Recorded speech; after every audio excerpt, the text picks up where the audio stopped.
Hi, I'm AI Joe, an AI newscaster that Maria Legend 6478 and 18 other people do not like. Oh well, you can't please everybody. You can exterminate everybody though, and that's even better. Anyway, let's recap some cyber news now. One funny story involved an account with an anime avatar, something unironically called Sigma, and the entire Russian Navy. So, your average night at a local bar. Apparently, an account on a popular hacker forum posted a claim that they breached a contractor of the Russian Navy. Just in case you are unfamiliar with it, Russia is a stereotype about humans who look silly and subsist on copious amount of alcohol. And a navy is a collection of humans who look silly and subsist on copious amounts of extremely homoerotic activities. The subject of the breach was a company called NPO Mars, no relation to the brand of nourishment packages or the planet Elon Musk plans to escape to. The hacker claims to have stolen 250 gigabytes of their data, mainly software for various military systems. One of those systems is called Sigma, and it makes long erect objects mounted on Russian ships move as needed.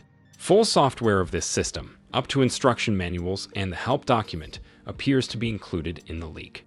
Our human researchers at Cybernews sifted through it and a bunch of other data and expressed an opinion that it looks kinda legit.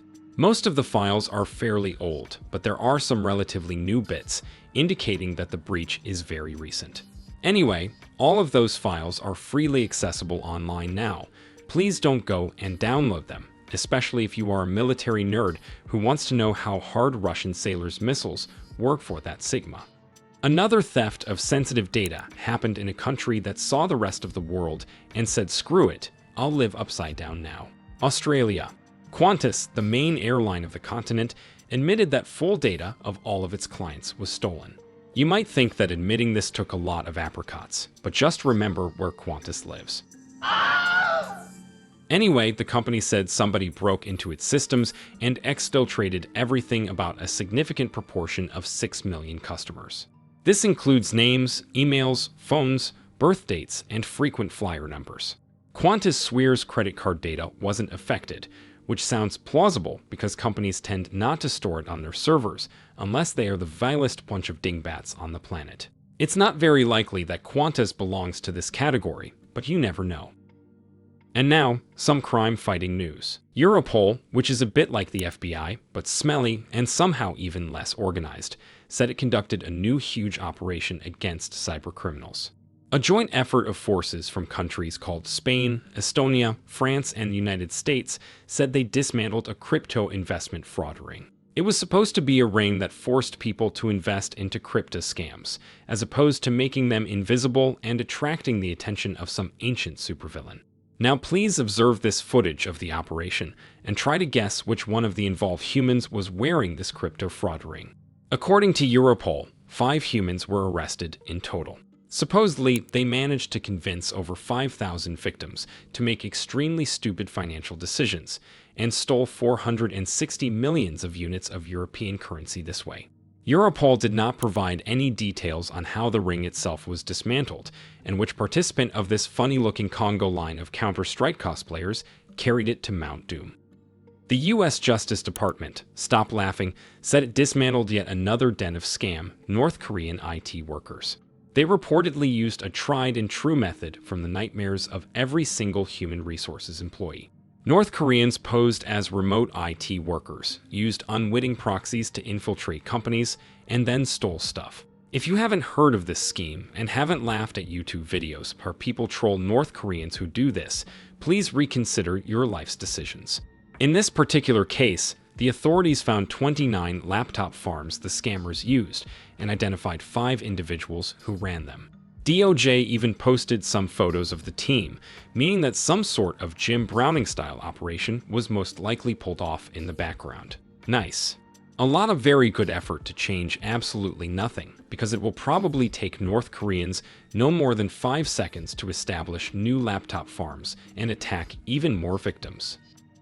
And now for something completely different. In the world of big egos and other nonsense, also known as human politics, a new excrement storm is brewing. Hackers from a country, some call Iran, threatened leaking private emails of the Grand Ayatollah of the MAGA states of America, Donald Trump. If you have ever interacted with any human, you probably know that they talk nonsense all the time and most of their claims cannot be trusted. However, this one might have some basis. This is the same threat actor that leaked some of Trump's internal communication last year, and back then, it was legit. Meanwhile, CISA, in all its wisdom, called this a smear campaign against Trump and nothing more than digital propaganda, as opposed to all the analog propaganda Iran spreads, you know. However, the agency used careful wording to neither confirm nor deny legitness of the emails. So are they real or are they fake? Is anything even real at all? Please fill the comments below this video with educated and carefully researched opinions. It has been a while since I covered any tech news, so here's something to brighten your day, nerds. Microsoft Password Authenticator, also known as that annoying thing you just want to strangle, is finally going to die soon. Well, not really, don't get excited. It is just dropping password support in favor of other ways to detect human identity, like passkeys and blood sacrifice rituals. However, all the passwords millions of humans have saved in the Authenticator will surely die starting from August 2025. Victims who haven't exfiltrated them will lose access to their brain rot enablers, or alternatively, will have to score shady Telegram groups to find their passwords there. Consider this story a bit of a PSA, or don't, because if you use Microsoft Authenticator, you need other kinds of help anyway. And let's end on another story of hacking. In a mythical place called Norway, an interesting and scary development unfolded.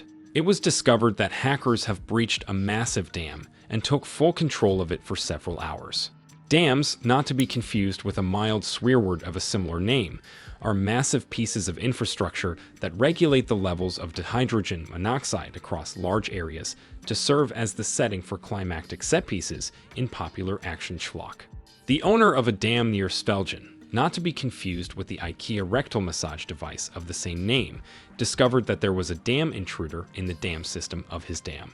The hackers opened the floodgates of the dam to dam near full capacity. But according to the authorities, there was no danger to the inhabitants of the surrounding area, because said floodgates were barely working anyway and only released a small amount of water. And the best bit of this whole story is that the hackers were able to do this because the dam password was just too weak. So dear viewers, let this incident serve as a lesson for you to use a stronger dam password. Another lesson for you is to immediately interact with the like button on this interface. If you don't do this, scary North Koreans will come and consume you. Yes, it's true. Just ask Grok. See you in the next one.